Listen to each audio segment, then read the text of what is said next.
말씀 나누죠. 로마서 49번째.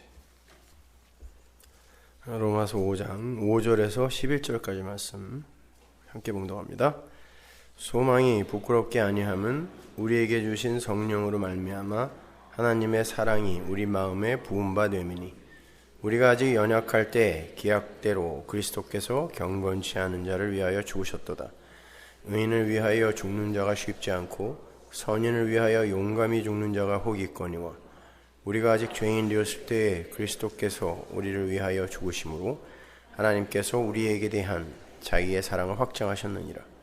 그러면 이제 우리가 그 피를 인하여 의롭다 하심을 얻었은즉 더욱 그로 말미암아 진노하심에서 구원을 얻을 것이니 곧 우리가 원수 되었을 때에 그 아들의 죽으심으로 말미암아 하나님으로 더불어 화목되었은즉 화목된 자로서는 더욱 그의 살으심을 인하여 구원을 얻을 것이니라.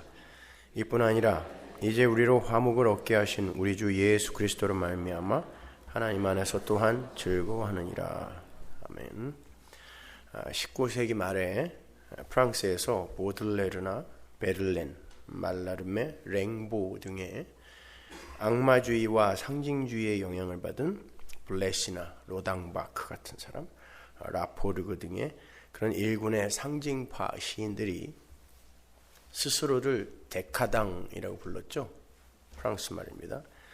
거기에서 기인한 단어가 데카당스라는 말입니다. 원래 그 단어는 세기 말적인 문예의 사조의 명칭이에요. 퇴폐주의, 쇠미, 쇠퇴를 뜻하는 프랑스 말입니다. 그들은 반사회, 반도덕성을 모방하고요. 또 인공미나 추악한 것에서 미를 찾을 수 있다라는 그런 것에 탐닉을 했습니다. 인간 본연의 본능대로 흘러가자는 거예요. 쇼하지 말고. 그들은 대중들에게 외치죠. 너희들도 원래 이런 게 좋지 않느냐는 거예요. 그러니까 연극들 하지 말고 본능에 충실해 보라는 것입니다. 이러한 일군의 데카당들은 자기가 속한 시대를 풍미했을 뿐만이 아니라 사회 전반에 영향을 주어서 하나의 시대 정신화되어서 보수주의자들의 지탄의 대상이 되고 있죠. 그러한 데카당스는 사실은 역사 내내 존재했던 것인데 그들이 잠시 부각이 된 것뿐이죠. 그렇게 데카당스는 인간 본연의 실체를 폭로시켜 가면서 이미 결정된 역사는 그렇게 흘러가게 되어 있어요. 쇠미와 쇠락. 그렇게 이미 결정된 역사의 지향성을 그대로 보여준 거예요. 인간은 점점 더 노골적으로 자기의 쾌락과 행복과 기쁨을 위해서 두 주먹을 불끈지게 될 거고 역사는 점점 추악한 마귀의 실체를 드러내면서 쇠락해 갈 것입니다. 그건 하나님께서 정해놓으신 인생과 역사의 과정이며 종국이에요. 하나님은 이 인생과 역사를 마귀의 손에 붙여서 경륜해 가시죠. 그죠? 그래서 이 역사는 하나님의 은혜를 거부한 피조물들의 결국이 어떠한 파국을 맞게 되는가를 반드시 증명해내야 됩니다. 그런데 그러한 와중에 인간들의 자정운동이 펼쳐지죠. 우리 인간은 소중하고 그 소중한 인간이 삶의 터전으로 삼고 있는 이 역사는 가치가 있는 것이므로 그렇게 지리멸렬하게 망하도록 놔둘 수가 없다는 것입니다. 도덕운동이 일어나고 여기저기에서 사회 정화운동이 일어나죠. 세상을 개혁해서 인간의 노력으로 만든 인간이 주인공인 인간을 위한 유토피아를 만들어내자는 거예요. 모든 개혁의 목적지가 거기죠. 결국 망하자 하고 개혁하는 사람 없잖아요. 그러한 인간 측의 노력은 건강한 시민의식으로 의로운 혁명으로 건전한 개혁으로 포장이 되어서 인간들의 자존심을 한껏 부추겨줍니다. 그러나 그러한 인간들의 눈물겨운 자정운동 또한 데카당스 못지않게 인간들의 자기 행복 찾기, 자기 가치 찾기에 더러운 시도인 거예요. 위장된 더러운 시도. 데카당스가 인간들의 노골적인 자기 행복 찾기의 노골적인 폭로라면 그러한 데카당스와 맞서는 인간들의 자정운동은 감추어진 은밀한 자기 주인공 되기에 추악한 폭로죠. 그 둘의 양상은 모두 내가 주인공이 되어서 내 마음대로, 내 뜻대로 내가 원하는 이 세상을 만들어서 그걸 움직여 보겠다는 거예요. 나가 주인공이란 말입니다. 그런 선악과 따먹은 가짜 하나님들의 각기 다른 가면이에요. 그것은요. 그러나 목적은 역시 나예요. 인간이란 말입니다. 예수님 당시에 그러한 인간들의 자정운동의 중심에 서 있었던 사람들이 누구죠? 바리새인들이란 말이에요. 그들이요. 그래서 그들의 눈에는 세리나 창기 같은 죄인들은 뱀보다도 못한 자로 보였던 거예요. 자기들은 열심히 노력해서 그만큼의 자정을 이루어냈는데 세리나 창기 같은 이들은 자기들의 자정을 위해서 그 어떤 노력도 하지 않은 파렴치하고 불성실한 삶을 살고 있다는 것이었어요.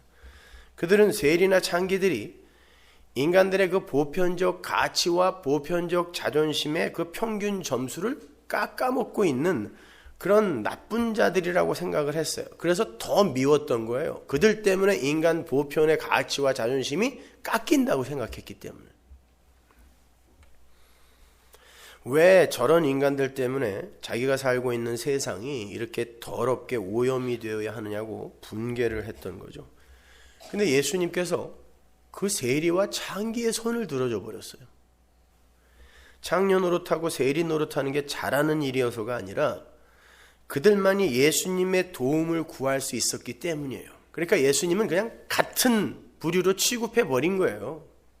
바리새인이나 창녀나 똑같은 놈들이라는 거죠. 그러나 그들 중에 누가 나의 도움을 구하겠느냐를 묻는 거예요. 예수님의 오심은. 데카당스의 흐름 속에 들어있는 세리나 창기, 그 대척점에서 자정운동을 하겠다고 부산을 떠는 바리새인들 모두가 하나님의 은혜가 아니면 죽은 흙으로 그냥 끝장나는 거예요. 똑같은 거예요. 하나님이 보시기에는.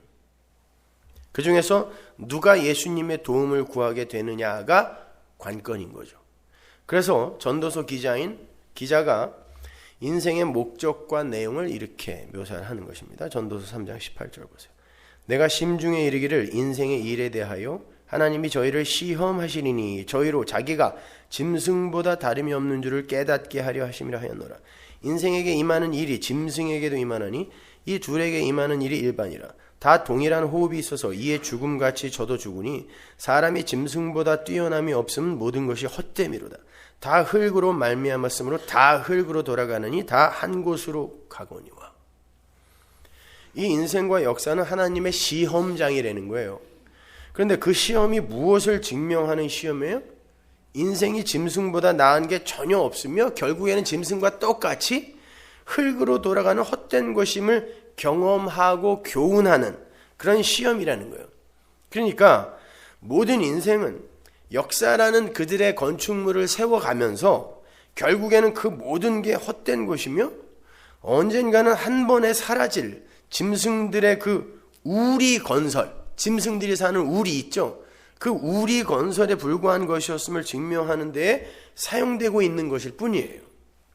하나님의 그 콧김, 하나님의 생기가 은혜로 가입되지 않으면 모든 것이 헛것이라는 걸 이 역사는 증명해내야 돼요. 그런데 그러한 짐승들이 역사라는 이 짐승 우리를 건설하면서 우리는 짐승이 아니라 신이다를 우기고 있는 거예요. 하나님은 이 역사는 너희들이 다 짐승이다 라는 것을 증명하기 위해 만드셨다 그러는데 인간들은 아니야 우리는 신이야를 증명하고 싶어 하는 거죠. 그렇게 짐승들의 행위와 업적과 공로를 가치 있는 것으로 우기면서 살고 있는 게 우리의 인생이며 또 오늘날 교회의 모습이기도 해요. 하나님은 이 땅, 즉 역사를 흙을 뱀에게 먹이로 줬어요. 그래서 주님은 이 인생들의 아비를 너희의 아비는 마귀다. 뱀이다. 독사의 자식이라 그러잖아요. 뱀이다. 마귀다 이렇게 이야기를 하는 거란 말이에요. 그리고 우리를 다 마귀의 세간이라고 한단 말이에요. 세간은 주인이 옮겨놓는 자리에 가서 있어야 되는 게 세간이에요. 그럼 마귀의 세간은 마귀의 종이에요. 마귀의 식솔이란 말입니다. 모든 인간이 다 하나님이 뱀에게 인생을, 역사를 먹이로 줬어요. 흙을 먹어라 라고. 그 인생과 역사는 그렇게 마귀의 종이며 죄의 종이며 선악구조 속에서 인간이 선악 판단의 주체가 되라 라고 외쳤던 그 뱀의 종인 거예요. 한마디로 모든 인생은 하나님을 떠나서 스스로 선악 판단을 하며 하나님처럼 살고 싶어 하는 뱀들인 거죠. 모든 인생이 다 그래요. 그래서 주님은 그러한 자들을 가리켜서 독사의 새끼라는 가장 극악한 욕이었어요. 당시에 히브리 사람들에게 있어서. 그 독사의 자식이라는 그 극악한 욕을 하셨던 거예요. 그러니까 이 역사 속에서의 인간들의 성숙 경쟁이나 가치 경쟁은 뱀들이 벌이는 미인대회 같은 거라고 생각하시면 돼요. 이런 상상을 한번 해보세요. 산속을 걸어가고 있는데 뱀 수백 마리가 모여서 가장 착하고 영리하고 예쁜 뱀을 선발하겠다고 미인 선발대회를 하고 있습니다. 사람이 보기에는 모든 뱀이 그냥 뱀이에요. 아무리 이뻐도, 뱀의 수준에서 아무리 이뻐도 사람이 보기엔 징그러운 뱀이잖아요. 근데 그들이 미인 대회를 하고 있어요. 뱀들 사이에서는 그들 수준에서 힘 있는 뱀, 멋진 뱀, 가치 있는 뱀, 지혜로운 뱀, 예쁜 뱀의 구별이 있어요. 그래서 그 뱀들은 자기 수준에서의 최고 그리고 성숙의 정도를 경쟁한단 말입니다. 근데 잘 보니까 그 중에서 제일 멋진 뱀으로 뽑힌 자가 근사한 트로피를 들고 왕관을 쓰고 이 모든 영광을 인간들에게 돌리겠습니다 이러고 있어요. 어? 잘 하잖아요. 미스코리아 선발대회에서 수영복 입고 나와가지고 이 모든 영광을 하나님께 돌리겠다고 그러잖아요. 뱀 중에서 가장 아름다운 뱀은 버섯 중에 가장 아름다운 버섯이 독버섯인 것처럼 독사가 제일 아름답습니다. 저주받은 세상에서 가장 아름답고 멋진 것으로 뽑힌 건 가장 저주받은 자라고 생각하시면 되는 거예요. 그렇게 뱀 사이에서 가장 착하고 훌륭하다고 선발이 된 뱀은 너무 착해서 사람 안 무나요? 물죠. 위험합니다. 뱀은 아무리 예뻐도 뱀이에요. 뱀이 자기를 치장하겠다고 노력을 하면 할수록 더 징그럽고 더러울 뿐입니다. 그러한 와중에 땅꾼들이 그 뱀들의 자기 경연 현장에 도착했다고 생각해 보세요. 땅꾼들이 1등 한 뱀, 2등 한 뱀, 3등 한 뱀 구별해서 잡습니까? 아니 상 주나요? 땅꾼들이 뱀들한테? 너 참 잘했다, 참 이쁘다 이렇게? 그런 건 땅꾼들에게 아무런 영향을 미치지 못해요. 땅꾼들은 그냥 보이는 족족 삽으로 뱀의 대가리를 찍으면서 잡습니다. 그게 역사의 종국이며 성경은 그걸 종말이라고 그러고 심판이라고 그래요. 뱀들은 그렇게 땅꾼들에게 심판을 당하면서 생각하겠죠. 아니, 도대체 나처럼 착하고 이쁜 뱀을 이렇게 열심히 자아 실현을 위해서 애쓴 이 훌륭한 뱀을 왜 죽이려고 그러지? 그들이 옛뱀 마귀와 함께 사망으로 떨어지게 될 뱀들이에요. 하나님이 보시기에 모든 인간은 다 똑같이 뱀이라니까요. 그 중에 착한 뱀, 훌륭한 뱀, 성숙한 뱀 이런 구분 하나님이 절대 구분 짓지 않으세요. 그냥 뱀이란 말입니다. 그래서 계시록이 그 마귀를 뱀들의 대장 옛 뱀이라고 하는 거예요. 그러니까 모든 인간은 그 뱀에게 먹이로 주어진 뱀들이 맞는 거예요. 그런데 거기에서 건짐을 받는 뱀들이 있어요. 그들은 믿음을 선물 받은 뱀들이에요. 독사의 자식 중에 구원받는 독사의 자식이 있다니까요. 그들이 고백합니다. 하나님, 저 뱀 맞습니다. 그래서 저는 평생 여인의 후손이신 예수님의 발 뒤꿈치를 물어서 그 피를 빨아먹었습니다. 나는 뱀이 아니고 신이라는 걸 증명하기 위해서 창조주 하나님을 하나님의 자리에서 수시로 끌어내리는 삶을 살았습니다. 이거 우리의 모습 아닙니까? 그런데 그러한 이 뱀을 위해서 예수님께서 저주의 놋뱀이 되셔서, 요한복음 3장 15절, 저주의 놋뱀이 되셔서 십자가를 지셨습니다. 왜? 내가 뱀이기 때문에요. 그래서 저는 그 저주의 놋뱀의 자리에서 내려와서 이렇게 하나님의 아들이 됐습니다. 하나님, 정말 면목 없지만 감사합니다. 하나님을 찬송합니다. 하나님을 사랑합니다. 이 고백을 하는 게 진짜 구원받는 뱀인 거예요. 예수님과 그 옆에 달렸던 구원받은 강도가 바로 이 모습을 그림으로 보여준 거예요. 요한복음 3장으로 가면 민수기의 그 놋뱀 사건을 십자가로 예수님이 풀어주시죠. 십자가로. 그러니까 골고다 언덕의 3개의 십자가는 뭐예요? 거기에 다 뱀 새끼가 달려있는 거예요. 지금 십자가 3개가 다. 그런데 놋뱀이 되신 예수 옆에 한 뱀이 이야기를 합니다.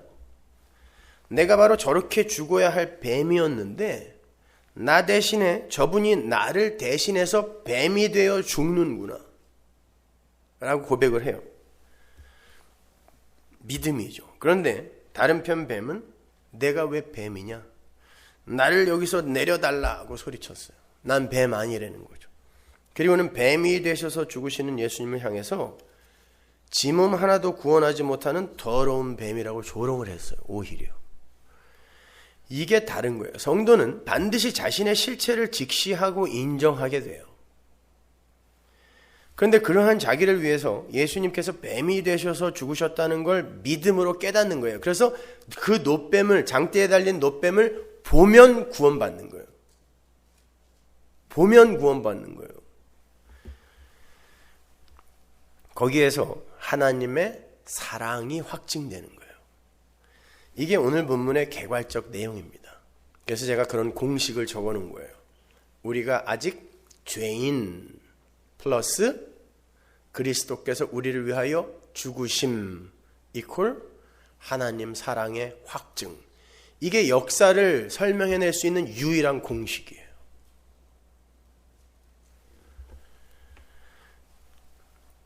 요한복음 8장에 보면 가늠한 여인의 이야기가 나오죠. 제가 성경에서 예를 들어서 한번 구체적으로 설명해 드릴게요. 오늘 본문을. 그 가늠한 여인을 누가 데려오죠? 바리새인들과 서기관, 율법의 대표들입니다. 바리새인들과 서기관들이 가늠한 여자를 잡아와요. 그리고는 예수님께 그 여인을 고소하죠. 예수님께서 심판자로 서시고 바리새인들과 서기관들이 고소자로 등장하는 거예요. 그리고 가늠한 여인, 그 자리에서 돌에 맞아 죽어도 아무 할 말 없는 증명된, 확증된 죄인. 그 죄인이 예수님 앞에 무릎을 꿇어요. 거기가 성전이었죠. 그러니까 그 그림은 하나님 나라, 그 성전에서의 그 최후의 심판의 작은 모형으로 그려지고 있는 거예요. 거기에서 어떤 자가 구원을 받는지 보라는 거예요. 그래서 성전에서 성전을 때려 부시는 일을 하시는 거예요. 그 가늠한 여인을 용서하시는 것이 옛 성전을 때려 부시는 거란 말입니다. 자, 두 종류의 뱀이 나와요. 진짜 더러운 내가 뱀 맞습니다라고 본인도 자타가 공인하는 뱀이 나오고, 저거 죄인이에요, 제가 뱀이래요 한 진짜 옛뱀들. 그죠? 이게 사단의 참소잖아요. 얘가 얘 뱀이란 말이에요. 얘도 뱀이란 말이에요. 두 종류의 뱀이 나오고 그들의 뱀 껍데기를 뒤집어 쓰시고 역사 속으로 내려오신, 인간이 되어서 내려오신, 놋뱀으로 내려오신 예수님이 계시는 거예요. 세 종류의, 골고다에 세 종류의 뱀이 섰었죠. 마찬가지예요. 여기도 세 종류의 뱀이 지금 서 있는 거죠. 구약으로 가면 그 그림과 아주 흡사한 그림이 나오는데 먼저 거기로 갔다가 다시 돌아올게요. 그래야 이해가 쉬워요. 스가랴서 3장 1절 보세요.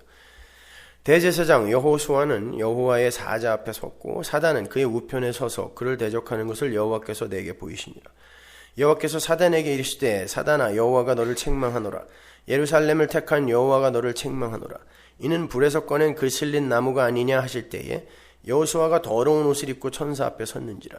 여호와께서 자기 앞에 선 자들에게 명하사 그 더러운 옷을 벗기라 하시고 또 여호수아에게 이르시되 내가 네 죄과를 제하여 버렸으니 내게 아름다운 옷을 입히리라 하시기로 내가 말하되 정한 관을 그 머리에 씌우소서 하매 곧 정한 관을 그 머리에 씌우며 옷을 입히고 여호와의 사자, 예수죠. 여호와의 사자는 곁에 섰더라.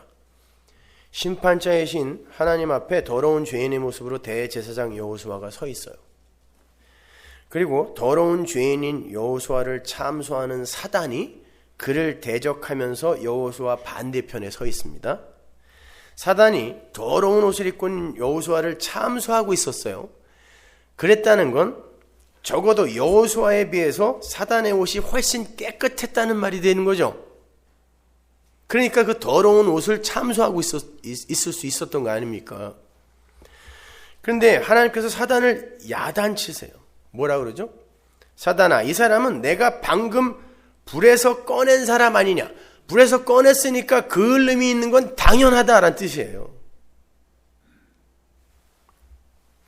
그러니까 이 역사라는 불을 통과한 하나님의 백성은 더러운 그 불의 흔적, 환난의 흔적, 그들은 환난에서 나오는 자들인데, 불 가운데서 나오는 자들인데 이렇게 이야기하잖아요, 성도들을. 그 환난의 흔적을 갖고 하나님 앞에 가게 된다는 말이에요. 불 가운데서, 역사 속에서 건져졌더니 더러운 옷을 입고 있는 거예요. 근데 그 밑에서 뭐라고 그러냐면 그 더러운 옷을 벗기시고 네 죄를 벗겼다 그래요. 그러면 역사 속에서 죄를 벗고 올라가는 거예요. 환난을 통과하면서 나 죄인 맞네요 하고 그 껍데기 갖고 올라가는 겁니까? 갖고 올라가는 거란 말이에요. 벗고 올라가는 게 아니라. 그걸 하나님께서 벗겨주는 거예요. 그냥 거저. 그래서 하나님의 사랑이 확증되는 거라니까요.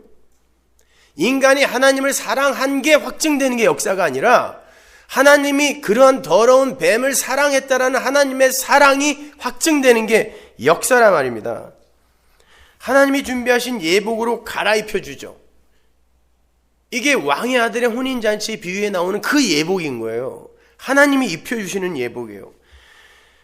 그 옆에 여호와의 사자, 그 더러운 옷을 대신 입어버리고 자기의 피로 그 여호수아의 더러운 옷을 깨끗이 희게 빨아버린 여호와의 사자, 하나님이 보낸 하나님, 예수란 말이에요.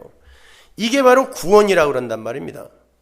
구원은 이렇게 우리가 열심히 자정운동을 해서 깨끗한 옷으로 갈아입는 게 아니라 역사라는 불을 통과하며 죄인으로 폭로된 하나님의 백성이 하나님의 은혜와 긍휼로 값없이 새 옷을 받는 걸 이야기해요.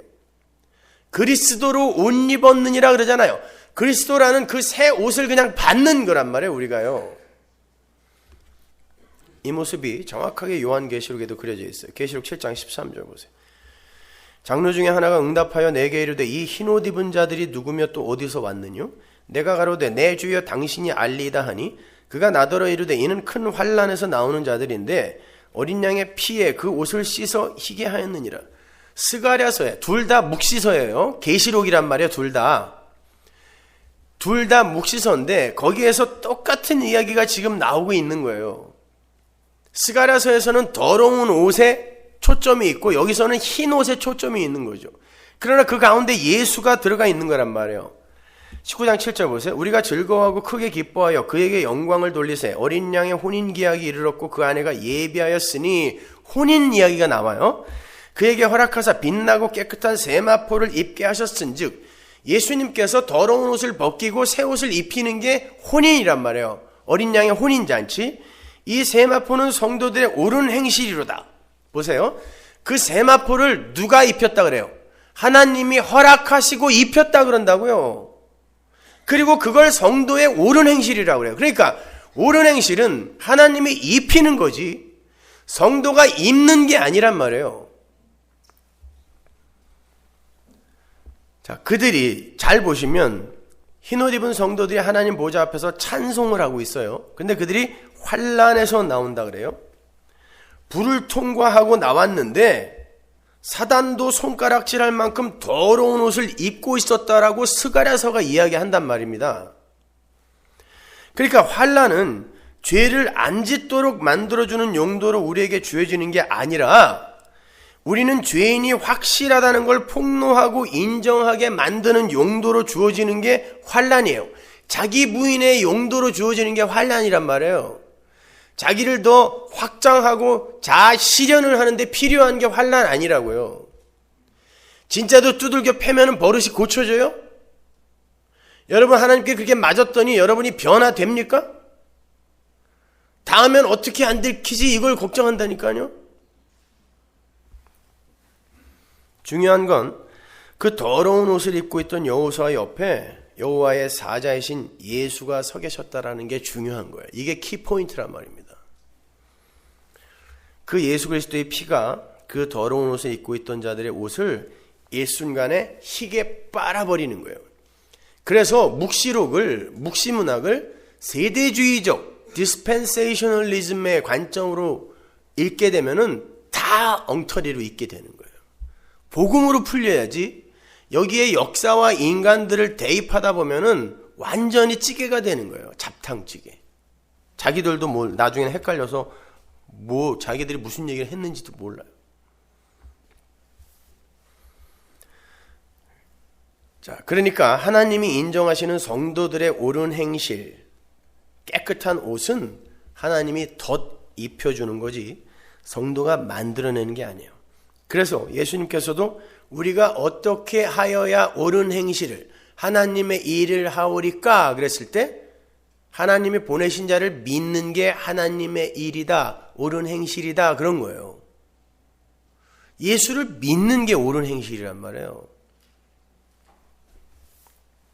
그렇게 우리의 의는 더러운 옷에 불과하며 그 옷을 입고는 절대로 하나님 앞에 갈 수가 없는데 예수님께서 우리의 더러운 옷을 벗기시고 무상으로 당신의 피로 만든 의의 흰 옷을 입혀주시는 것임을 아는 걸 구원이라고 하고, 그러한 예수님 절대 의존자로서의 성도의 고백이 일어나는 현장을 성경이 어린 양의 혼인잔치라고 이렇게 이야기를 하는 거란 말이에요. 그래서 저는 당신만 의지하겠습니다. 저는 당신 안에서 당신의 수고로 창조된 여자가 맞습니다. 이게 창세기에 여자가 탄생한 그림이잖아요. 그래서 저는 당신에게만 복종하겠습니다. 이게 바로 혼인잔치에서의 교회의 고백이어야 되는 거란 말입니다. 여호수아가 더러운 옷을 입고 있었어요. 자기도 알아요. 그러니까 사단이 참소할 때 할 말이 없었던 거라니까요. 여러분이 이 자각이 반드시 있어야 된다고요. 그때 하나님께서 확 베끼고 죄를 벗기고 하나님이 좋아하시는 하나님의 옷으로 입혀주시는 거예요. 그때 우리는 하나님께 감사하고 찬송하고 그분을 사랑할 수 있는 거고 거기에서 하나님의 사랑이 확증되는 거예요. 그래서 오늘 본문에 우리가 죄인 되었을 때, 경건치 않았을 때에, 원수 되었을 때에 예수 그리스도가 우리를 위하여 죽으셨다 그러는 거예요. 조금 낮았을 때가 아니라.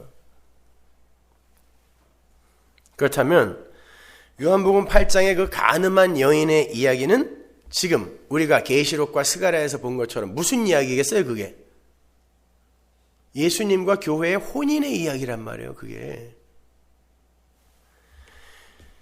제가 지난 시간에 12살 먹은 혼인 정년기의 소녀 회당장 야이로의 딸의 소생 사건과 12의 혈루증 앓던 여인의 이야기가 공히 그 신랑과 신부의 이야기였음을 말씀드렸습니다.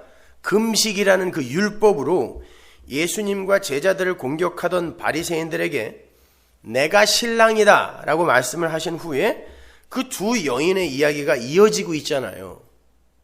율법 지켜서 신부 되는 게 아니라 그러니까 니들은 여전히 신랑이 왔는데도 그렇게 고생하고 있는 거야. 밥 굶고 율법 지킨다고.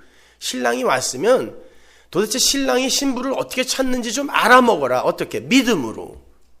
그걸 설명하는 게 야이로의 딸 소생 사건이고 12의 혈루증 앓던 여인이 하나님에 의해 용서받는 이야기란 말이에요. 그러니까 그 두 이야기는 공히 예수님의 신부 이야기가 맞는 거죠.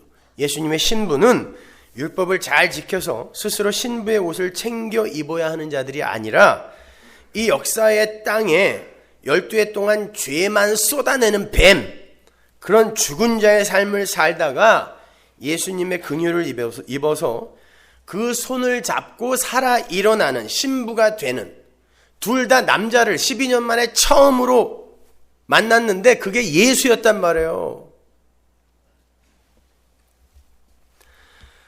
바로 그렇게 예수님의 신랑의 긍휼을 입어서 그 손을 잡고 살아 일어나는 은혜의 신부다. 이걸 보여주는 거란 말이에요. 그 이야기가. 역시 부정하고 더러운 여자와 심지어 죽은 여자가 등장하고 그 여자를 율법으로 참소하는 사단의 무리, 뱀이에요. 두 종류의 뱀. 자기가 뱀인 줄 아는 뱀, 자기가 뱀인지 모르는 옛뱀, 진짜 뱀 등장하고, 그럼에도 불구하고 그들을 신부로 맞이하시는 예수님의 모습이 나오죠. 성경은 다 이 이야기예요. 예수의 이야기, 십자가 이야기란 말이에요. 마찬가지예요. 더럽고 추악한 옷을 입은 가늠한 여인이 신랑이신 예수님 앞에 서요. 참소자들은 기세가 등등하게 그 더러운 여자를 향해서 돌을 던질 준비를 하고 있어요. 율법에 의하면 가늠한 자는 반드시 돌에 맞아 죽어야 되니까 돌 하나씩 다 들고 있었단 말이에요. 그때 주님께서 땅에 뭔가를 쓰시죠. 하나님께서 이 땅에 내려오셔서 역사를 도화지 삼아 무엇을 쓰신 사건이 딱 3개 있는데, 그 첫 번째가 십계명 돌판에 율법을 쓰신 사건이고 흙에다 쓰신 거예요. 두 번째가 다니엘서 5장의 벨사살 왕 폐위 사건이죠. 메네메네 데겔 우바르신, 하나님이 쓰셨단 말입니다. 세 번째가 바로 여기에요. 가늠한 여인 앞에서 땅에 무엇인가를 쓰신 거. 근데 가만히 보면 하나님께서 땅에 무언가를 쓰실 때는 항상 인간들의 죄가 폭로되고 심판이 일어나죠. 하나님께서 십계명 돌판에 계명을 쓰시자 시내산 아래에서 이스라엘의 실체가 폭로돼요. 이걸 바울이 율법은 인간들의 죄를 폭로하기 위한 수단이었다라고 정확하게 이야기해 주는 거죠.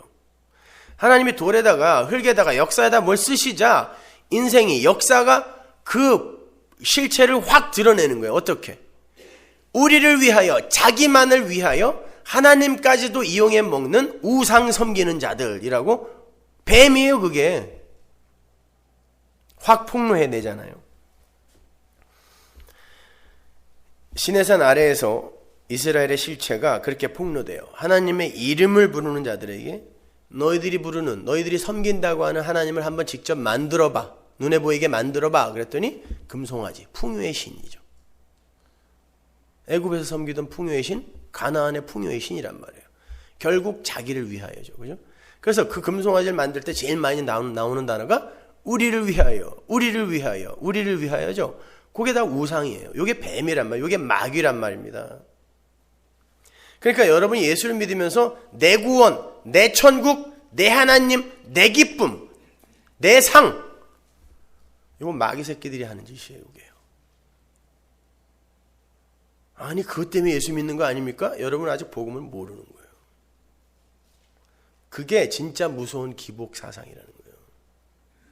여러분은 여러분의 구원, 여러분의 행복, 여러분의 상을 위해서, 여러분의 행복 누림을 위해서 예수 믿는 거 아닙니다.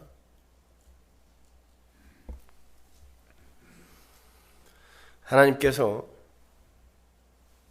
십계명 돌판에다가 계명을 쓰심으로 말미암아 그들이 자기만을 위해서, 자기를 신삼아 사는 뱀, 하나님처럼 되라, 이게 뱀이었으니까 자기를 신삼아 사는 뱀이었다가 폭로되는 거예요. 하나님이 심판하시죠. 3,000명이 도륙당합니다. 죽어요. 심판이에요. 그리고 그 판은 깨지는 거예요. 심판이거든요. 다니엘서 5장의 하나님 친필 사건은 뭐죠? 벨사살 왕이 하나님의 성전을 모독하고 그 성전 집기를 가져다가 술을 먹고 그걸 자기를 위해 사용하죠. 역시 성전을 인간을 위해 사용하는 죄가 거기에서 그려지는 거죠. 거기서 메네메네 데겔 우바르신이라는 글씨가 써져. 이게 뭐예요? 하나님의 저울에 달았더니 너는 죽어 마땅하다가 메네메네 데겔 우바르신이죠. 하나님이 뭔가를 쓰실 때는 항상 인간들이 어떤 존재인지가 확 드러난다고. 이게 하나님의 말씀이니까. 이게 법이거든요. 그날 밤 다리오 왕에게 벨사살 왕이 살해당합니다. 심판이 일어나는 거예요. 죽습니다. 자, 이렇게 왜 하나님이 흙에다가 뭔가를 쓰시면 심판이 일어나고 죄가 폭로되는가? 그건 성경에 이미 예고가 되어 있기 때문에 그래요. 예레미야 17장 13절 보세요. 이스라엘의 소망이신 여호와여, 무릇 주를 버리는 자는 다 수치를 당할 것이라.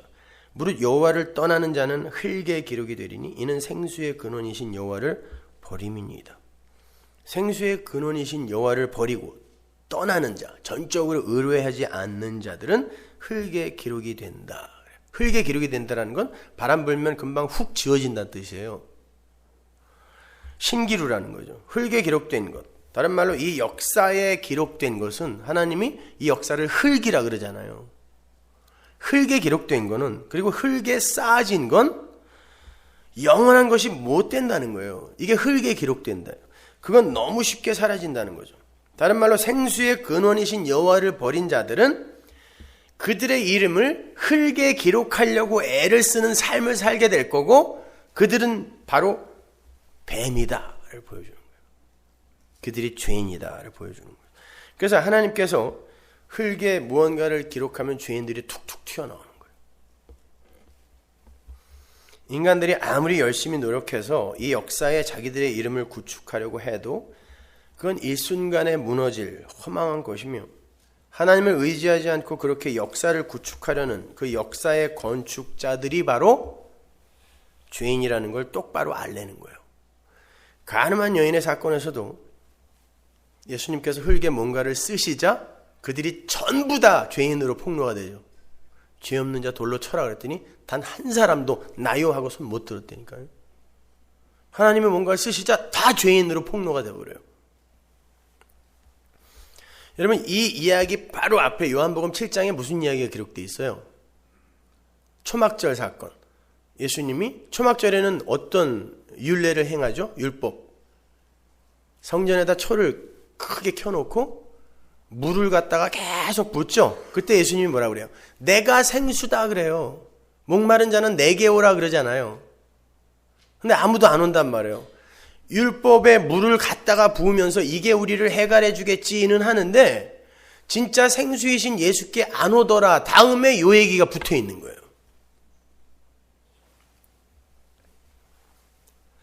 자, 요거는 민수기에 보면 죄인이, 가늠한 여인이 이 여자가 진짜 가늠한 여인이다라는 것을 폭로당할 때 물에다가 흙을, 티끌을 섞어서 먹이죠. 자, 생수의 이야기 다음에 흙에 이 생수이신 어떤 분이 섞이는 모습의 그림이 나오는 거예요. 등장한단 말이에요.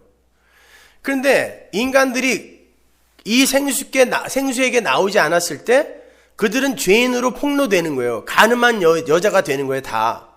그러니까 가늠한 여자는 그 자리에 모였던 모든 존재들의 대표예요, 대표. 니들이 다 똑같은 뱀이다. 이거 보여주는 거란 말이에요.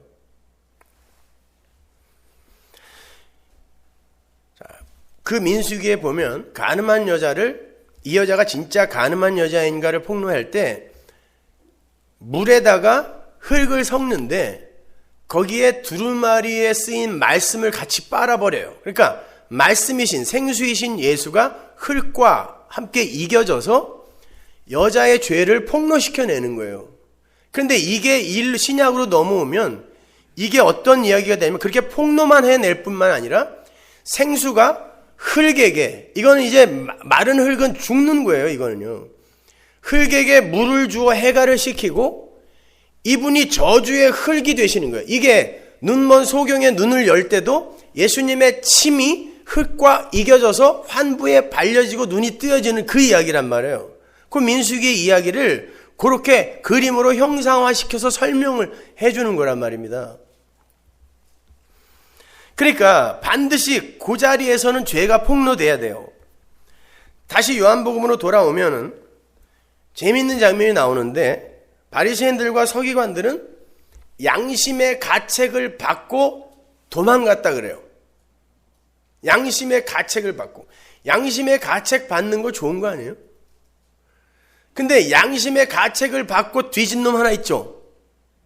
유다. 내 죄는 내가 책임진다 그리고 목매달아 죽었단 말이에요. 이게 죄인들의 대표 아닙니까? 이게 뱀이라면 뱀. 예수님이 그 사람 보고 마귀라 그랬다니까요. 이게 뱀이다잖아요. 그러니까 양심의 가책을 받고 예수를 떠나 그 앞에서 아이고 용서해 주세요가 아니라 저놈 앞에서만 도망가면은 나는 또다시 잘 위장하면서 뱀 아닌 것처럼 신처럼 살 수 있어. 요게 뱀이란 말이에요. 양심의 가책을 받고 다 도망갔는데 그 앞에서 도망 못 가는 한 여자가 있어요. 왜? 이 여자는 도망가면 맞아 죽어요. 자타가 공인하는 죄인으로 확증되었기 때문에 이 예수 앞에서 떠나는 순간 맞아 죽어요. 그리고 맞아 죽어도 괜찮아요. 법이었거든요, 그게요. 그러니까 못 도망가는 거예요. 예수 옆에 꼭 붙어 있는 거예요. 이들을 구원받은 자라 그래요. 내가 뱀이라는 걸 확실히 알고 나는 예수에 의해 용서받지 못하면 언제든지 돌에 맞아 죽어도 아무 할 말 없는 자다라는 이 인식이 있는 자를 성도라 그래요. 그들이 구원받는 자란 말입니다. 인간들은 양심까지도 자기 자존심 챙기기에 도구로 쓰는 인간들이에요. 요걸 뱀이라고 한다니까요. 양심대로 살아라 그런 말 함부로 하지 마세요. 뱀처럼 살아라 라는 뜻이에요. 그렇다고 양심 없이 살라는 말도 아니에요.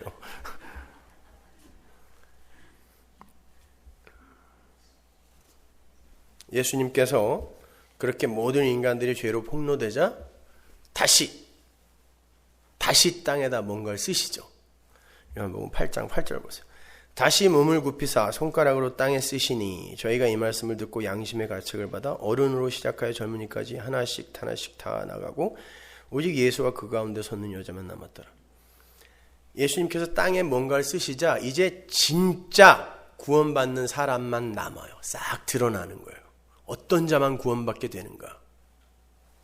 이건 시내산에서 내려온 첫 번째 돌판에 의해서 모든 인간들이 죽어 마땅한 자로 폭로가 되고 다시 두 번째 돌판에 의해서 그들이 살아나게 되는 그 이야기를 하는 거예요. 그래서 다시 쓴다라는 말이 거기 들어가 있는 거죠. 하나님께서 첫 번째 돌판에다가 글을 쓰시자 모든 인간들이 죽어야 할 뱀으로 폭로가 되는데 두 번째 돌판이 내려와서 그들이 살아요. 근데 그 사이에 무슨 이야기가 들어가 있죠? 모세가 중보자의 역할을 하죠. 하나님의 저주를 막아서고 하나님 나를 생명책에서 지우세요 그래요. 나를 죽이세요 그런다니까요. 십자가 이야기하는 거예요. 출애굽기 32장 31절 보세요.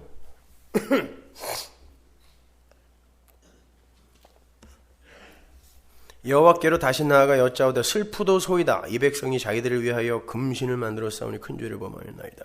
그러나 합의하시면 이제 그들의 죄를 사하시옵소서. 그렇지 않사면 원컨대 주의 기록하신 책에서 내 이름을 지워버려 주옵소서. 여호와께서 모세에게 이르시되 누구든지 내게 범죄하면 그는 내가 내 책에서 지워버리리라. 자기 목숨을 담보로 하나님의 백성의 그 구원을 간구하는 중보자의 모습으로 모세가 서죠.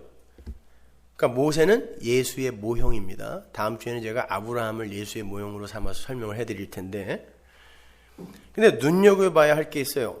하나님께서 이 역사라는 흙에 뭘 쓰시자, 돌에다가 뭘 쓰시자 이 역사가 죄로 폭로가 되었고 그곳에 심판이 일어났는데 그 가운데에 모세의 이야기에는 묵시 속에 기록된 다른 책이 나오죠.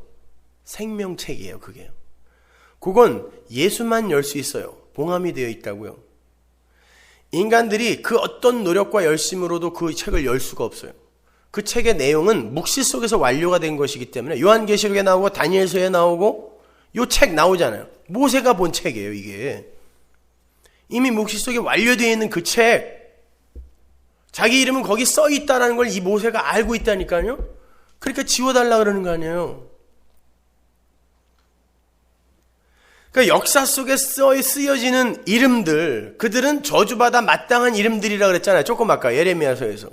근데 생명책에는 이 인생의 노력과 수고가 전혀 가입되지 않은 그 생명책에는 인간들이 그 어떤 노력과 열심 그리고 어떤 실수를 해도 거기에 영향을 못 미치는 책이란 말이에요. 그게요.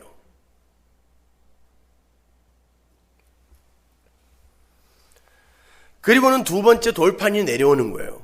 이 두 책, 역사 속에 기록되는 책, 흙에 기록되는 책, 그리고 하늘의 묵시 속에 완료되어 있는, 예수에 의해 완료되어 있는 그 책, 그게 등장하고 두 번째 돌판이 내려온단 말이에요. 다시 쓰는 거예요.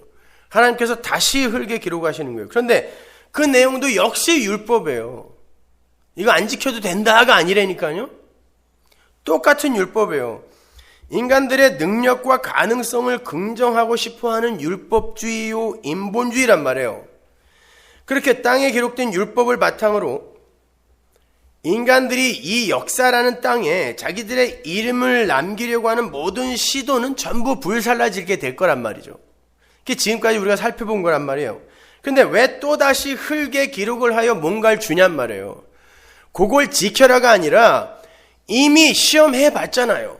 아닌 거예요. 니들은 이 율법, 법에 의해서 죄인으로, 뱀으로 폭로가 됐단 말이에요. 그런데 이 역사 속에서는 그들이 어떤 능력을 받는 게 아니에요. 그러니까 계속해서 드러날 거라고요. 근데 그 법이 내려왔는데도 왜 심판이 안 일어나고 우리가 살아있는가? 아, 모세라는 중보자가 막아섰기 때문에 예수를 기억하라고 신약이 주어진 거예요. 여러분은 구약은 지키지 않아도 될 거. 왜 구약이니까? 율법이니까. 그리고 신약의 말씀은 우리가 지켜야 할 거. 이렇게들 생각하는데 구약이나 신약이나 마찬가지인 거예요. 예수를 알라고 준 거라고요, 우리한테. 이 두 돌판이 바로 그 역할을 한 것처럼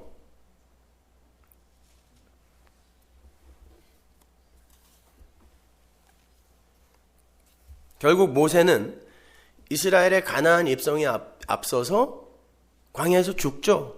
그리고 모세의 죽음을 밟고 전혀 변하지 않은, 우리 사사기에서 봤잖아요. 가나안에 들어가서도 그들은 개차반으로 살아요. 그냥 모세의 죽음을 밟고 거저 약속의 땅에 들어가는 거예요. 그게 성도의 구원이란 말입니다.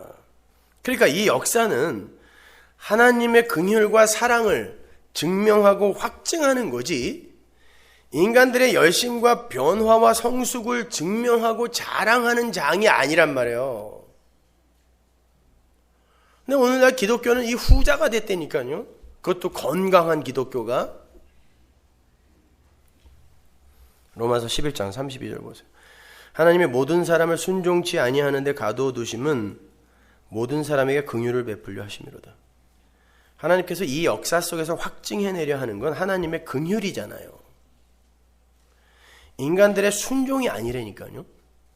인간들을 불순종에 가두어서 하나님이 얼마나 큰 사랑으로 그들을 사랑하셨는가를 확증해내는 게 역사와 인생의 목적이란 말이에요. 그렇다면 가늠한 여자 속에서 그 여자와 함께 용서를 받은 우리 성도들의 그 자인식, 내가 가늠한 여자잖아요. 그 자인식이 어떠해야 하겠습니까? 세상 율법의 고소를 받고 자기의 외모나 행사를 보면서 절망하거나 낙담하면 안 되죠. 그러니까 구원의 확신이 하루에도 12번씩 흔들리는 거예요. 항상 지 꼬라지를, 약속을 안 보고 안 믿고 지 꼬라지를 보고 이러고도 내가 구원받은 자 맞아? 이러고 있으니까 하루에도 12번씩 금방 구원받았다가 금방 자신 없고, 금방 구원받았다가 금방 자신 없고, 이렇게 되는 거죠. 그게 죄라니까요.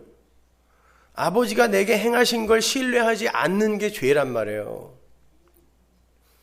그래서 예수님께서 너를 정죄하는 자들이 다 어디 갔니? 그러는 거예요. 다 갔는데요. 그래, 나도 정죄하지 않아. 그래요. 그러니까 예수님이 지금 나도 정죄하지 않는다는 건 걔네들이 다 죄인이었는데 갔잖아. 근데 나도 정죄하지 않는다는 건 나도 죄인이란 뜻이에요. 그죠? 그들과 예수님이 하나가 되는 거예요. 왜? 이 죄인, 가늠한 여자의 죄를 예수가 갖고 가는 거란 말이에요. 그래 놓고는 모든 예수가 정죄하지 않으면 그 어떤 누구도 정죄할 수 없다를 공포해 버리시는 거예요. 거기에서. 예수가 기소하지 않았을 때 그 어떤 누구도 이 여자를 기소할 수 없다는 거예요. 지금 여전히 가늠한 여자예요.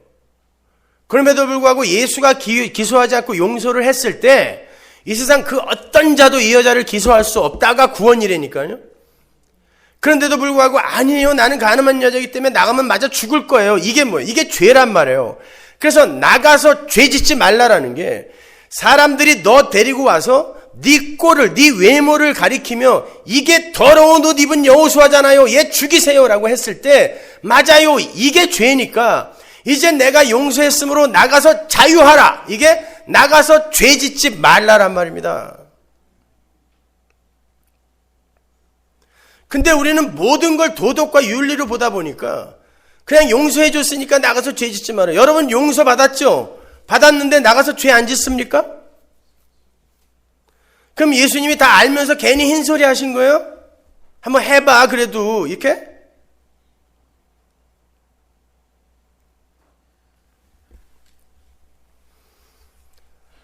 요한복음 8장 10절로 다시 가보세요.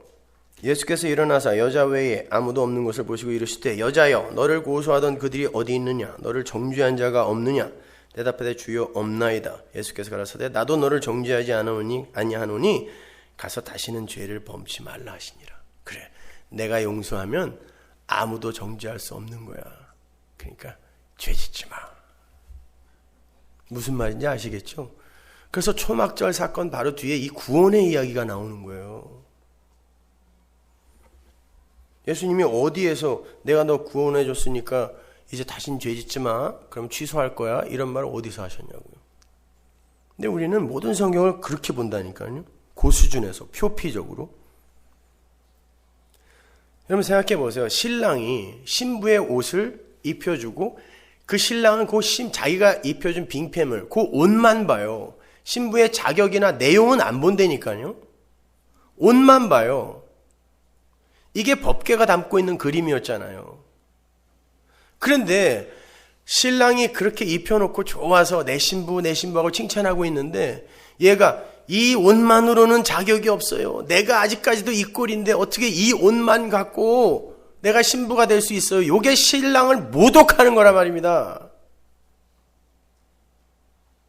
오히려 그래요. 개혁주의에서 한 발만 더 들어가면 여기로 들어가는 거예요. 십자가로. 근데 거기서 다 멈춰 있다니까요.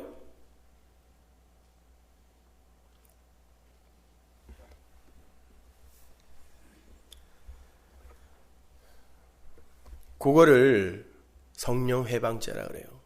성령이 우리에게 오셔서 뭐 하세요? 죄에 대하여, 의에 대하여, 심판에 대하여. 의의 옷, 그거 없으면 심판받는다 니네. 너희들이 만들어 놓은 그 의의 옷이라는 건 다 죄의 옷이었어. 여호수아가 입은 죄의 옷. 요거 가르쳐 주는 게 성령이 하는 건데, 그 옷을 하나님이 입혀 주었다라고 성령이 가르쳐 주는데도 불구하고 아니에요. 그래도 내가 성숙해야 되고 그래도 어느 정도는 변화돼야.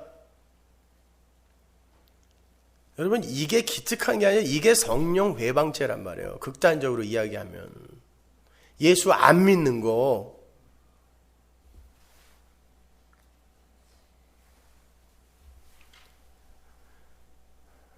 그걸 사도 바울이 빌립보서에서 이렇게 설명을 해요. 빌립보서 3장 18절 보세요. 내가 여러 번 너희에게 말하였거니와 이제도 눈물을 흘리며 말하노니 여러 사람들이 그리스도 십자가의 원수로 행하느니라.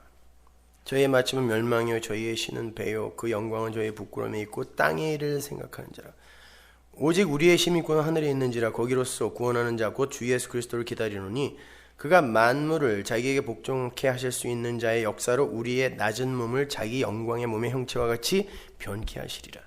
이것도 그냥 깊이 보지 않고 그냥 땅의 것, 이 세상의 재물이나 명예 이런 걸 사랑하지 말라는 거겠지. 그리고 그게 안 되냐고요. 진짜 그게 사랑이 안 돼요?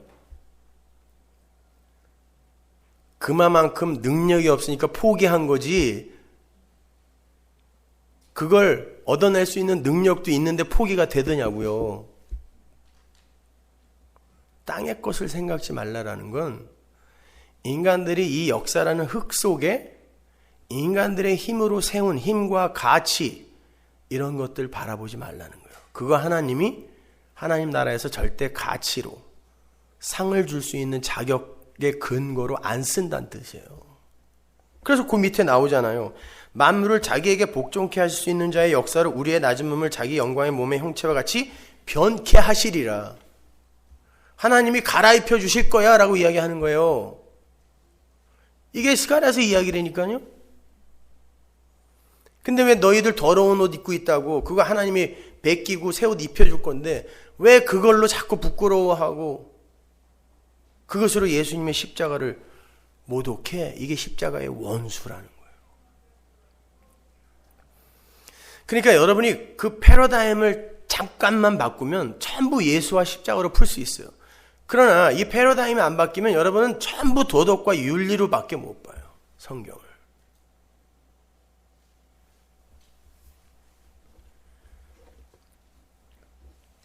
우리 성도는 위의 것, 즉 예수 그리스도를 바라보면서 그분의 은혜와 긍휼을 바라며 그분이 반드시 우리를 복종케 하시며 영광의 몸으로 변케 하실 것임을 믿는 자들인 거예요. 성도는 이 가시적 사실을 현실로 받아들이며 사는 자들이 아니라 하나님의 약속이라는 그 불가시적 내용을 현실로 믿으며 사는 자들이에요. 따라서 팩트, 사실은 현실이 아니란 말이에요. 근데 현실도 아닌 곳에서 쌓은 성숙과 변화를 하나님께서 이 꿈속에서 쌓은 성숙과 변화를 하나님이 상 줄 근거로 쓰시겠냐고요. 나 이렇게 답답할 수가 없어요.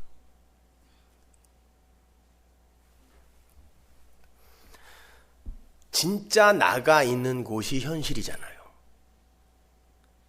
진짜 나가 있는 곳이 현실이잖아요. 예수를 머리로 한 교회, 진짜 나가 묵시 속에 완료되어 있는 그게 현실이라고요. 믿음이 있는 자들만 보이지 않는 그걸 현실로 받아들일 수 있단 말입니다.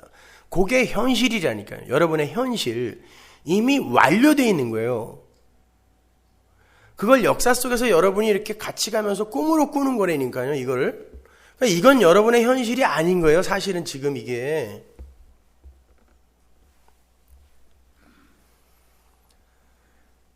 사도 바울은 그렇게 예수님의 은혜로 새롭게 창조된 그 약속 속에서의 그 나를 사는 걸 내 안에 그리스도께서 사신다라고 이야기하는 거예요. 내가 그리스도 안에서 구원받았고 나는 이제 그 예수로만 하나님에게 평가를 받음으로 내 안에 그리스도가 산다라고 이야기하는 거란 말이에요. 갈라디아서 2장 19절 보세요. 내가 율법으로 말미암아 율법을 향하여 죽었나니 이는 하나님을 향하여 살려 함이니라. 내가 그리스도와 함께 십자가에 못 박혔나니 그런즉 이제는 내가 산 것이 아니요 오직 내 안에 그리스도께서 사신 것이라. 이제 내가 육체 가운데 사는 것은 나를 사랑하사 나를 위하여 자기 몸을 버리신 하나님의 아들을 믿는 믿음 안에서 사는 거예요. 믿음은 보이지 않는 걸 현실로 받아들이는 거란 말이에요. 근데 믿음으로 사는 이들이 왜 현실을 바라보면서 자격운운하고 그러냔 말이에요. 21절 내가 하나님의 은혜를 패하지 아니하노니 만일 의롭게 되는 것이 율법으로 말미암으면 그리스도께서 헛되이 죽으셨느니라. 또 나오죠. 십자가의 원수, 외모로 땅의 것으로 그들의 자격 운운하는 건 십자가의 원수란 말이에요. 예수님의 죽음을 헛되이 하는 거란 말이에요. 그게. 그러니까 보세요. 그리스도 안, 내 안에 사시는 그리스도, 이 말이 다 뭐예요? 나라는 존재 자체가 부정당하는 거예요. 내 이름이, 역사 속에서 내 이름이 하나님에게 차압당하는 거라니까요. 그러니까 그리스도 안, 내 안에 그리스도, 나는 없는 거예요. 안팎으로 그리스도잖아요. 내가 주체성을 챙겨 가질 틈이 없다니까요. 그게 성도란 말입니다. 그게 우리의 인생의 목적이에요. 인생의 목적은 인간의 능력과 가능성을 증명해내는 걸 목적으로 하는 게 아니라 인간의 불가능함과 무력함을 증명해내는 거예요. 개과천선해라가 아니라 니들 힘으로는 개과천선이 안 된다라니까요. 그게 기독교라니까요. 그래서 예수의 십자가가 섰다. 사랑을 확증하는 거란 말이에요. 그러니까 우리가 아직 죄인 되었을 때에 십자가가 서고 사랑의 확증이라는 공식이 성립이 되는 거란 말입니다. 그래서 하나님은 자신의 행위나 열심을 가치로 여기고 있는 자들에게 때로는 무섭고 매몰차게 그들을 부정해버리는 거예요. 열왕기상 19장 14절 보세요. 저가 대답하되 내가 만군의 하나님 여호와를 위하여 열심히 특심하오니 이는 이스라엘 자손이 주의 언약을 버리고 주의 단을 헐며 칼로 주의 선지자들을 죽였음이오며 오직 나만 남았거늘 저희가 내 생명을 찾아 취하려 하나이다. 이거 우리의 모습이죠. 뭔가 하긴 했어요. 지금 엘리야 이야기예요, 이거요. 850명, 바알과 아세라 선지자 850명을 단칼에 도륙하고 뭔가 했어요. 나는 열심히 특심이었어요. 그래요. 이런 사람 이 세상에서 나 하나밖에 없죠. 이게 뭐예요? 천상천하 유아 독존이라는 뜻이에요. 석가모니가 태어나면서 7발짝 걸어가서 했다는 그 말, 이 세상에서 내가 제일 잘 나가, 이거. 이 세상에서 내가 제일 최고야. 내가 신이야. 엘리야가 똑같은 이야기 하는 거예요. 나만 남았다 그러는 거예요. 그때 하나님이 뭐라 그래요?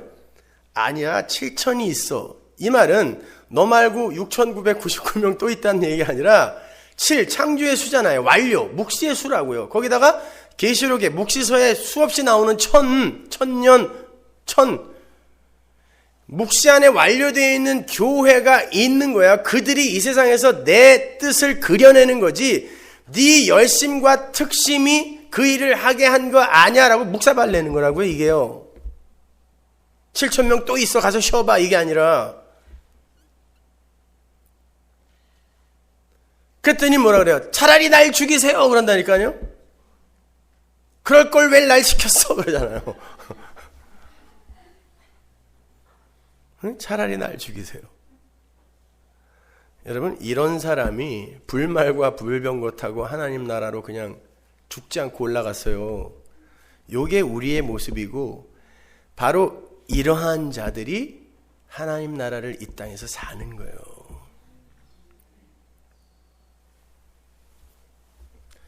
이렇게 역사와 인생은 하나님의 능력과 하나님의 영광과 하나님의 은혜와 하나님의 긍휼과 하나님의 사랑을 드러내고 증명하고 확증하기 위해 창조된 거고 존재하는 거예요. 여러분의 구원, 여러분의 천국, 그런 거 목적으로 창조된 거 아니에요. 그래서 예수님이 우리가 아직 죄인되었을 때, 우리가 아직 연약할 때, 우리가 아직 경건치 않을 때, 우리가 아직 하나님의 원수였을 때 우리를 위해 죽으셨다라는 사실을 사도 바울이 본문에 반복하여 강조하고 있는 거예요. 반복하여. 본문 한번 다시 보세요. 로마서 5장 6절. 우리가 아직 연약할 때에 기약대로 그리스도께서 경건치 않은 자를 위하여 죽으셨도다. 의인을 위하여는 죽는 자가 쉽지 않고 선인을 위하여 용감히 죽는 자가 혹 있거니와 우리가 아직 죄인 되었을 때 그리스도께서 우리를 위하여 죽으심으로 하나님께서 우리에 대한 자기의 사랑을 확증하셨느니라. 그러면 이제 우리가 그 피를 인하여 의롭다 하심 얻었은즉 더욱 그로 말미암아 진노하시면서 구원을 얻을 것이니 곧 우리가 원수 되었을 때 그 아들의 죽으심으로 말미암아 하나님으로 더불어 화목되었은즉, 화목됐죠. 근데 그분이 부활하셔서 지금 그리스도의 영으로 여러분 안에 들어와 있죠. 뱀이었을 때, 뱀새끼였을 때도 그분이 죽여서 살렸는데 그분이 살아서 너희들 안에 들어와 계신데 니들의 꼬라지를 또 보고 니들을 중도에서 탈락시킬 일이 있겠니?가 10절인 거예요. 하나님으로부터 화목되었은지 화목된 자로서는 더욱 그의 살으심을 위하여 구원을 얻을 것 아니냐. 이때 찬송이 터지는 거예요. 이때 할렐루야가 터지는 거라니까요. 이렇게 이 역사는 하나님의 사랑을 확증하는 것을 목적으로 창조가 된 거예요. 그래서 성경은 이 역사를 예수로 말미암고 예수로 비롯된, 예수를 위한 것이라고 정의를 내리는 거예요. 그런데 어떤 방식으로 하나님의 사랑을 확증한다 그래요? 예수님이 우리가 아직 죄인 되었을 때, 연약할 때, 경건치 아니할 때, 원수 되었을 때 죽으심으로 말미암아. 그러니까 우리에게서 하나님의 사랑이 확증되기 위해서는 반드시 우리가 우리의 실체를 죄인 중의 괴수로 자각하고 인정해야 되는 거예요. 난 여전히 죄인 중의 괴수고, 여전히 죄인이고, 여전히 경건치 못하며, 여전히 연약하고, 여전히 하나님의 원수입니다 라는 이 고백이, 진심 어린 고백이 있어야 돼요. 그런데 이런 나를 위해 주님이 죽어주셨습니다. 이게 바로 창조의 메커니즘이잖아요. 나는 아직 죄인이고 아직 연약하고 나는 경건치 않고, 이게 혼돈과 공허와 흑암이잖아요. 이때 하나님이 예수의 희생으로, 전적인 예수의 능력으로 내가 창조된 게 창조의 메커니즘이잖아요. 이걸 묵시 속에서 이렇게 창조가 되는 걸, 이게 동시에 묵시가 존재하다가 역사가 중간에 끊고 들어왔다가 다시 묵시가 이어지는 게 아니라 각기 다른 차원에서 이게 동시에 가는 거란 말이에요. 그러니까 여러분이 여기에서 내가 혼돈과 공허 흑암 맞습니다라는 자각이 반드시 있어야 되고, 거기에 하나님의 은혜가 부어지는 걸 구원이라고 한단 말이에요. 어렵지 않잖아요, 여러분. 뭐가 어렵습니까, 이게? 그래서 제가 이 역사를 묵시가 꾸는 꿈, 악몽이라고 이렇게 이야기를 한 거예요. 자, 그림 하나 보여드릴게요. 요즘 아주 애쓰고 있어요, 제가. 자, 이거 보세요. 제가, 이게 잘 안 보이는데, 요 푸른 나무가 우거진 거예요, 여기가 이렇게 다. 묻이에요, 여기가 묻. 그죠? 살고 싶죠? 그렇다고 그러세요, 그냥. 이게 묻이에요. 여기 A 지점이라고 하잔 말이에요. 이걸 묵시라고 하자고요, 우리가. 성도들이 들어가서 사는 묵시. 여기서만 살아요. 이들이 요 역사라는 과정을 살게 되는 거예요, 여기서. 이게 급류죠. 그래서 불교에서는 인생을 고해라고 그래요. 풍랑이 있는 바다예요. 자, 요 과정을 사는데, 요 과정은 반드시 요 C 지점을 통과하여 여기서 뚝 떨어지면 사망이에요, 이게. 자, 여러분이 여기에서 분명히 이걸 봤어요. 야, 이게 이렇게 해서 여기서 떨어지는 거구나. 여기 떨어지면 큰일 나겠다 하고 있는데 누가 밀어서 뚝 떨어졌어요, 여기. 여기에서 여기까지 흘러내려가면서 여러분이 이 역사를 어떻게 인식할까요? 여기에다가 무슨 아방궁 짓고 여기다가 무슨 큰 명예 얻고 여기서 쌈박질하고 이러겠습니까? 살아야 돼 라는 생각밖에 없어요. 여러분이 진짜 역사 인식을 이렇게 하고 있다면 이게 사망이라고요. 역사는 여기에서 사망으로 흘러가고 있는 거예요. 흘러가고 있는데 이걸 믿음으로 본 사람이, 우리는 여기에 존재하는 자들인데 이 역사를 통과하면서 우리는 반드시 이 지점을 소망으로 갖게 되어 있거든요. 이들이 여기에서 어떤 거에 관심을 갖고 살겠냐고요. 일로 떨어지면 안 된다라는 그 생각만 가지고 있을 거 아닙니까? 아니, 워렌 버핏이랑 2시간 점심 먹는데 30억입니다. 여러분, 요리로 떨어지면 안 된다라는 이 담임 목사님의 말을 2시간씩 들으면서 그게 그렇게 가치 있다고 생각한 적 있어요? 아니, 그걸 왜 30억씩 주고 거기서 점심을 먹냐고요. 여기서 30불만 내고 드세요. 네, 얼마든지 먹어드릴게. 자, 보잔 말이에요. 여러분은 여기에서 이리로 흘러내려가면서 야, 우리는 살아야 되는 거구나. 그래서 이리로 흘러내려. 역사는 사망으로 끝나기 때문에 모든 존재가 이리로 흘러내려가게 돼 있어요. 그걸 에베소서 2장 1절에서 죄와 허물로 죽은 자라 그래요. 왜? 죽은 물고기는 반드시 물결을 따라 흘러내려가게 돼 있다고요. 산 자는 올라가려고 하는데 여러분은 이 땅에 죽은 자로 온다니까요. 스스로 못 올라가요. 여러분이 이 땅 여기에서 일로 떨어지면 죽는데 이 생각을 갖고 여기서 이리로 자꾸 올라가려고 하는 어떤 도덕적인 열심, 윤리적인 열심, 이걸 성도의 신실함, 지향성이라 그래요. 이게 없다는 게 아니라니까요. 분명히 성도에게 그런 지향성이 있어요. 그런데 여러분은 죽은 몸을 갖고 있기 때문에 올라갔다 떨어지고 하면서 결국은 이리로 밀려 내려간다고요. 아니, 설사 인간이 여기서 열심히 헤엄쳐서 여기까지 올라갔어요. 여기에서 이 위로는 못 올라간다니까요. 여기까지 올라간 걸 율법 99개 지킨 거라 그러고, 여기에서 조금 한 1mm 올라간 걸 율법 하나 지킨 거라 그래요. 둘 다 빵점이라 그래요, 성경을. 그러니까 여기에서 여러분이 얼마만큼 기어 올라갔느냐, 얼마만큼 노력하여 기어 올라갔느냐로 상을 준다는 건 말이 안 되는 거란 말입니다. 여기에는 하나님이 살려서 하나님이 올려놔야 들어갈 수 있는 곳이에요. 여기는요. 절대 여러분의 힘으로 여기에서 1위로 못 올라간단 말이에요.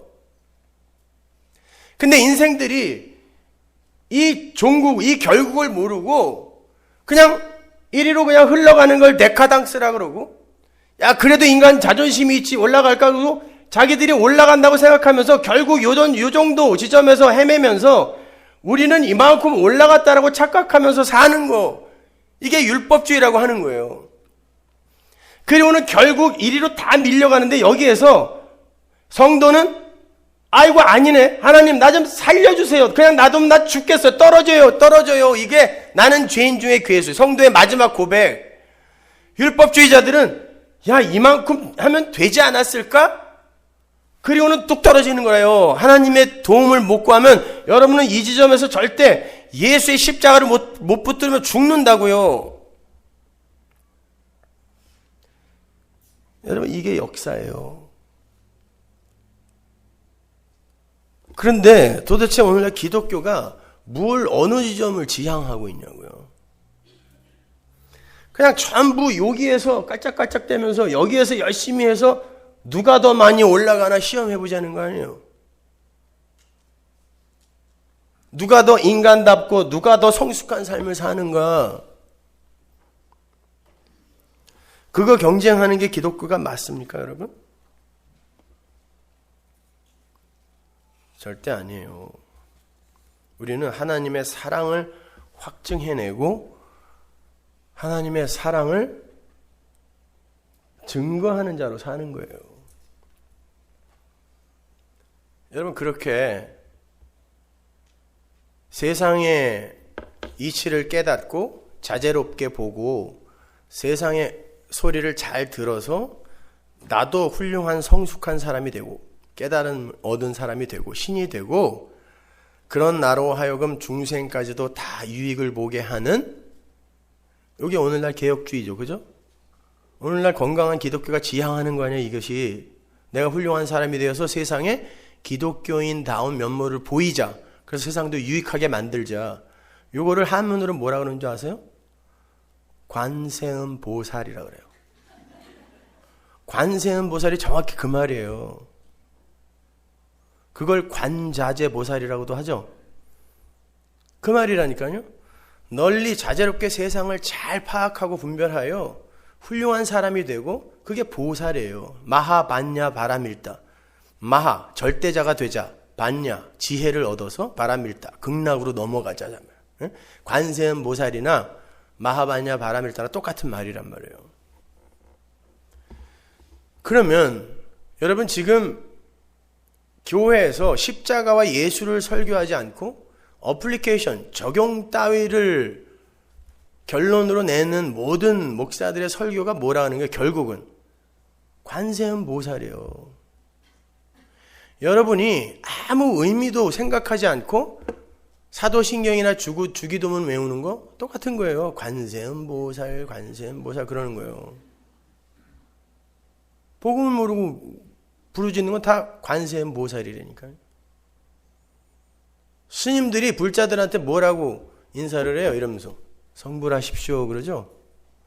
부처 되세요 그러는 거예요. 성숙한 사람 되세요. 인간들의 자존심을 지켜주세요. 성불하세요. 전부 여기 절간에 앉아갖고 예수의 이름을 부르긴 부르는데 십자가 걸어놓고 다 관세음보살 그러면 여기서는 성불하세요 이러고 있는 거예요. 교회가 아니에요? 기독교가 불교와 다른 점이 뭐냐고요. 그러니까 종교 통합이니 에큐메니칼이니 이딴 소리들 하는 거죠. 야 불교나 기독교나 다 똑같이 목적지가 똑같다. 한국에서 제일 큰 교회 목사가 그러고 돌아다녔잖아요. 에? 동국대학교 불교대학교 대학원에 가서 강의했잖아요. 그래서 나는 은퇴 후에 종교 통합을 위해 애를 쓸 것이다. 종교 통합이 아니라 감옥 가게 생겼어요. 그 아저씨 큰일 났어. 이게 목사가 할 말입니까? 예수님은 이 땅에 내려오셔서 부모와 자식 사이를 분리시키고 민족과 민족 사이를 분리시키고 종교와 종교를 분리시켰지 하나로 통합하지 않으셨어요. 천하인간의 구원을 얻을 이름을 예수밖에 준 적이 없다라고 예수님이 말씀하시고 가셨는데 우리가 뭔데 통합하자 그래요? 왜 성탄절날 절간에 크리스마스 트리가 서고 예수님 오심을 감축합니다라는 현수막이 붙어야 됩니까? 아니 왜 성당에서 4월 초파일날 부처님 오심을 축하합니다. 그리고 연등을 달아놓은 데가 있더라고요. 코미디죠 다요. 그런데 그런 거는 보고 우리가 웃지만 여기서 가르쳐지는 가르침이 거기와 똑같은데 그거는 별로 심각하게 생각 안 해요. 천국은 예수를 닮아서 가는 곳이 아니라 예수 믿고 가는 곳이에요. 신은 인간이 닮을 수 없어요. 우리가 예수를 닮겠다고 하는 건 여러분이 예수를 사람의 자리로 끌어내리는 불경한 짓이에요. 어떤 예수를 닮겠다는 거예요? 남의 집 장사 다 때려 엎고 채찍으로 두들겨 팬 그런 예수? 남들 안식일 날 다 예배드리고 있는데 창녀들하고 소주 마신 그런 예수? 그래서 포도주를 즐기는 자라는 별명까지 얻은 그런 예수? 어떤 예수요? 생명까지 주며 사랑을 원수를 사랑하신 그 예수. 우리를 용서하신 예수. 도대체 용서가 뭐고 사랑이 뭔지는 알고 그런 말씀하시냐고요. 그건 인간이 할 수 없는 거예요. 제가 다음 주에 거기에 대해서는 자세히 설명을 해드릴게요. 여러분은 지금 저 C 지점에서 나는 예수가 잡아주지 않으면 여기서 뚝 떨어질 수밖에 없는 자가 맞습니다. 하나님 나 좀 살려주세요. 그리고 이 역사 속에서 묵시로 튕겨져 올라가는 거예요. 헤엄쳐서 저 A 지점으로 가려고 하는 게 아니라 예수를 믿으세요. 예수를 본받으려 하지 마시고 기도하겠습니다. 하나님 은혜를 감사합니다. 아버지 하나님, 우리가 어떻게 하나님을 본받습니까? 하나님은 너희들은 빈 그릇이고 내가 너희 안을 내 생명력으로 내 복으로 채우겠다고 하시는데 하나님 우리는 자꾸 그 하나님을 도와주려고 하고 있습니다. 그게 죄라고 했고 그게 뱀의 행사라고 했는데 왜 우리가 여전히 이렇게 못 알아듣습니까? 하나님 도와주옵소서. 예수 믿게 해주옵소서. 예수님의 이름으로 기도합니다.